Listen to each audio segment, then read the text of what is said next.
दोस्त, तुम्हें पता है एक ऐसा वाकया, हजरत सुलेमान अलैहिस्सलाम के दरबार में एक चरवाहा था जो उनकी बकरियों की देखभाल करता था। एक दिन अचानक एक भेड़िया उसके पास आया और बोला, मुझे एक बकरी दे दो। चरवाहे ने हैरानी से कहा, ये बकरियां हजरत सुलेमान अलैहिस्सलाम की हैं, मैं तो सिर्फ इनका ख्याल रखता हूँ। भेड़िया बोला, तुम जाकर हजरत सुलेमान अलैहिस्सलाम से इजाजत ले आओ। चरवाहे ने कहा, अगर मैं चला गया तो तुम झुंड पर हमला कर दोगे। भेड़िए ने कसम खाते हुए कहा, जब तक तुम वापस नहीं आते मैं खुद इन बकरियों की हिफाजत करूंगा। अगर मैंने धोखा दिया तो मेरी आने वाली नस्ल बर्बाद हो जाए। और कहा जाता है उसकी ये कसम पूरी हुई। चरवाहा हजरत सुलेमान अलैहिस्सलाम के पास चल दिया। रास्ते के अजीब मंजर। रास्ते में चरवाहे ने पहला अजीब मंजर देखा, एक गाय जो अपनी ही बेटी का दूध पी रही थी। वो हैरान रह गया और बोला, सुभान अल्लाह, इसमें जरूर कोई राज है। थोड़ा आगे चला तो कुछ लोग बैठे हुए देखे। उनके कपड़े फटे हुए थे लेकिन उनके पास बहुत सारा सोना पड़ा हुआ था। चरवाहा सोचने लगा, इतना माल होने के बावजूद ये लोग इतने परेशान क्यों लग रहे हैं। फिर थोड़ा और आगे बढ़ा तो एक बहता हुआ झरना देखा। पानी की आवाज बहुत प्यारी थी। वो पीने के लिए आगे बढ़ा लेकिन जैसे ही पास पहुंचा तेज बदबू आने लगी। वो पीछे हट गया और कहा, सुभान अल्लाह, दिखने में साफ लेकिन अंदर से गंदा। हजरत सुलेमान अलैहिस्सलाम की हिकमत। आखिरकार चरवाहा हजरत सुलेमान अलैहिस्सलाम के पास पहुंच गया और सारा वाकया सुना दिया। हजरत सुलेमान अलैहिस्सलाम ने मुस्कुराते हुए फरमाया,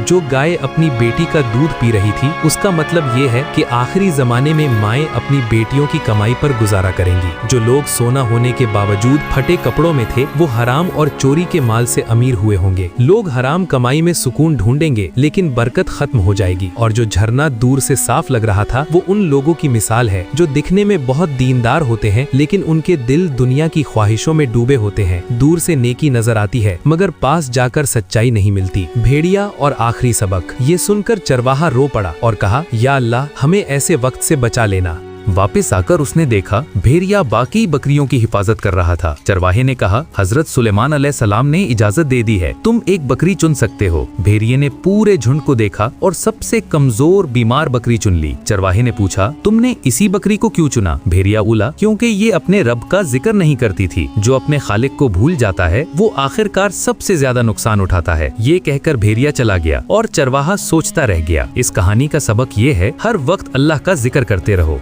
गफलत से बचो, हराम कमाई से दूर रहो और अपने दिल को साफ रखो। दुरूद भजो उस नबी सल्लल्लाहु अलैहि वसल्लम पर जो अपनी उम्मत से मिलने की ख्वाहिश में रोए।